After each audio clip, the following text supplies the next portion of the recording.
కాంగ్రెస్కు సంబంధించి కాంగ్రెస్ ఏఐసీసీ ఆదేశాల మేరకు ఏఐసీసీ తీసుకున్న స్టెప్పుకు నిరసనగా స్టెప్పుకు మద్దతిస్తూ ఏఐసీసీ తీసుకున్న నిర్ణయానికి మద్దతిస్తూ ఎంపీలందరూ కూడా గాంధీ విగ్రహం మాజీ ఎంపీలంతా గాంధీ విగ్రహం దగ్గర కూర్చున్న వాళ్ళతో మాట్లాడించే ప్రయత్నం చేద్దాం.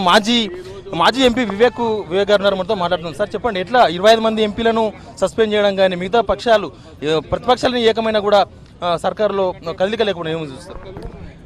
సింపుల్, యూపీఏ ప్రభుత్వం ఉన్నప్పుడు బన్సల్ గారి విషయమైనా కానీ అశ్వని గారి విషయమైనా కానీ అప్పుడు బీజేపీ గారు ఏదైతే డిమాండ్ చేశారో వాళ్ళు రాజీనామా చేయాలని 40 రోజుల కన్నా పైన పార్లమెంట్ని సస్పెండ్ చేయించినారో అప్పుడు అదే అలానే ఇప్పుడు కూడా ఏదైతే కాంగ్రెస్ పార్టీ అడిగిందో ఈ ముఖ్యమంత్రిని సుష్మా స్వరాజ్ గారిని రాజీనామా తీసుకున్న తర్వాత చర్చ చేసి ప్రధానమంత్రి గారు కూడా స్టేట్మెంట్ ఇవ్వాలి. దాని మీద వారు స్టేట్మెంట్ ఇవ్వకుండా ఏదైతే వారు ఎలక్షన్ ముందు వాగ్దానాలు చేసినారో దాన్ని పూర్తి చేయాలి. ఇమ్మీడియట్లీ ఎంపీలను సస్పెన్షన్ ఎత్తివేయాలని చెప్పి మేము డిమాండ్ చేస్తాం. అంటే ఇప్పటికి ఒక నిబంధనలు రూల్స్ ఫాలో అయితే ప్లేకార్డులు ప్రదర్శించకుండా నిరసన తెలియజేయకుండా ఉంటే పార్లమెంట్లో సస్పెన్షన్ ఎత్తివేస్తామని చెప్పి ఇప్పటికే బీజేపీ నుంచి కేంద్ర ప్రభుత్వం నుంచి సంకేతాలు వచ్చాయి. అంటే నిరసన తెలియజేయకుండా పార్లమెంట్కి వెళ్ళే అవకాశం ఉందా?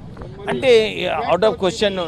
ఇప్పుడైతే ఏదైతే నిర్ణయం తీసుకుందో కాంగ్రెస్ పార్టీ ఇంకా ఇతర అపోజిషన్ పార్టీస్ అందరూ కూడా కలిసి దీనిపైన నిర్ణయం తీసుకున్నారు. ఆ నిర్ణయం ప్రకారంగానే ఈ రాజీనామా చేసిన తర్వాత చర్చలు మొదలు కావాలి.